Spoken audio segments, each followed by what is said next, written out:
अस्सलामुअलैकुम। आज मैं आप लोगों के साथ रबड़ी खीर, ये बहुत ही ज्यादा जबरदस्त डेजर्ट की रेसिपी शेयर कर रही हूँ। ये बच्चों को और बड़ों को दोनों को बहुत ही ज्यादा पसंद आएगी। तो चलिए इसे बनाना हम शुरू करते हैं। रबड़ी खीर बनाने के लिए सबसे पहले हमें चाहिए 1.5 लीटर यानी 1.5 लीटर गाढ़ा दूध। दूध को हम बॉईल होने के लिए यानी एक उबाल आने के लिए रख देते हैं। जब इसमें एक उबाल आ जाएगा हम इसे अच्छे से पका लेंगे। जब जब इसमें इस तरह से मलाई फॉर्म होगी, इसे देखिए इस तरह से साइड में करते जाइए।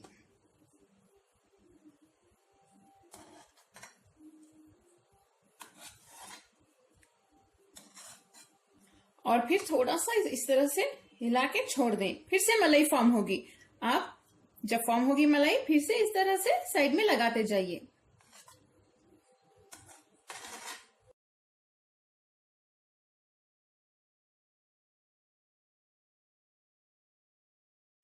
दूध की क्वांटिटी थोड़ी सी कम होने तक हम ये प्रोसेस करते जाएंगे, यानी मलाई को इस तरह से लगाने का प्रोसेस।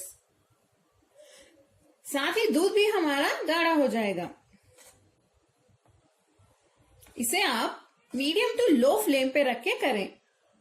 हाई फ्लेम पे अगर आप दूध को बॉईल करेंगे यानी पकाएंगे तो मलाई बिल्कुल भी फॉर्म नहीं होगी। दूध हमारा देखिए अच्छे से गाढ़ा हो चुका है और मलाई भी देखिए अच्छे से यहाँ पे फॉर्म हो चुकी है। ये प्रोसेस हम अब स्टॉप करते हैं। दूध को हम ज्यादा गाढ़ा नहीं करेंगे, बस इतना ही काफी है, क्योंकि बाद में हम इसमें खोआ और काजू पाउडर, पिसे हुए चावल ऐड करेंगे, उससे खीर बहुत गाढ़ी हो जाएगी। नेक्स्ट हम इसमें चीनी यानी शक्कर डाल देते हैं। मैं यहाँ पे 100 ग्राम डाल रही हूँ। आप अपने टेस्ट के हिसाब से डाल लें।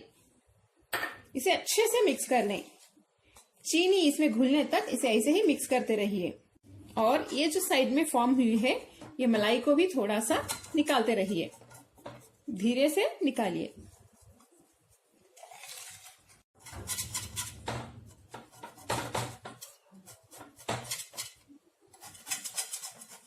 इस तरह से करते रहिए।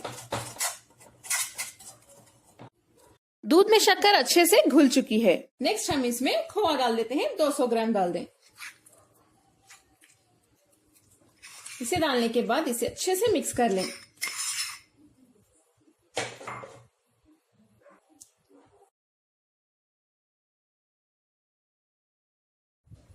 खोआ डालने के बाद हम इसमें 4 टेबलस्पून पिसे हुए बासमती चावल डाल देते हैं। इसे थोड़ा मोटा मोटा ही पीस लें। इसे डालने के बाद इसे भी अच्छे से मिक्स कर लें। नेक्स्ट हम इसमें डालेंगे 20 ग्राम काजू का पाउडर। देखिए थोड़ा सा दरदरा सा ही पीस लें। ये बहुत ही ज्यादा मजेदार खीर बनने वाली है।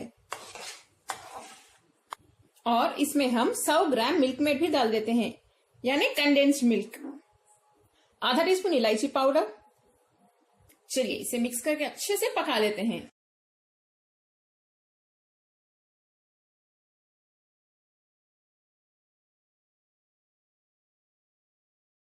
ये सभी इंग्रेडिएंट्स डालने के बाद अब हम खीर को पकाएंगे। आपको जिस तरह की खीर चाहिए, यानी इसकी कंसिस्टेंसी आपको जैसी चाहिए उस तरह से आप इसे पका लें। अगर आपको गाढ़ी चाहिए तो आप ज्यादा देर पकाएं। मीडियम फ्लेम पे इसे ऐसे ही पकाते रहिए, ये गाढ़ी हो जाएगी। इसमें हमने जो खोआ डाला है और जो लच्छे इसमें फॉर्म हुए हैं, यानी मलाई के लच्छे, खाते वक्त वो आपके मुंह में आएंगे, बहुत मजा आएगा। और जो चावल हमने पीस के डाले हैं वो भी बहुत अच्छा टेस्ट देंगे आपको खाते वक्त। और साथ ही काजू का पाउडर का भी एक यूनिक टेस्ट आ जाएगा इसमें।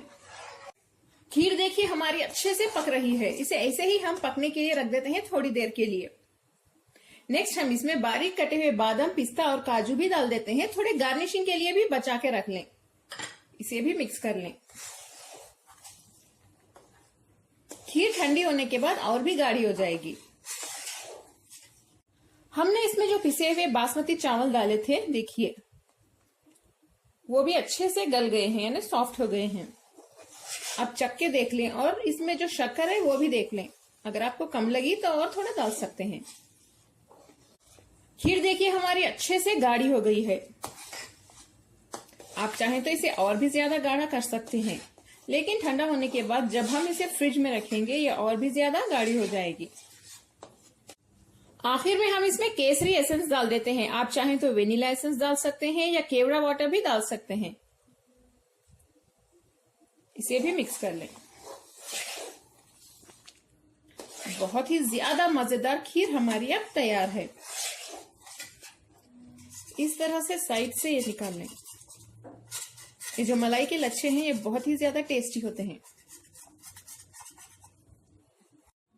खीर हमारी अब तैयार है। देखिए कितनी टेस्टी लग रही है ये, और गाढ़ी भी हो गई है। अब हम फ्लेम बंद कर देते हैं। इसे आप गर्मा गर्म भी खा सकते हैं या रेफ्रिजरेटर में रख के चिल करके भी खा सकते हैं। अगर आपको और भी मजेदार डेजर्ट्स की रेसिपीज चाहिए तो प्लीज मेरे डिस्क्रिप्शन बॉक्स में जाइए, मेरे वीडियो के नीचे होगा, वहां पे मैं लिंक शेयर कर रही हूँ, जरूर देखिए वो वीडियोस भी।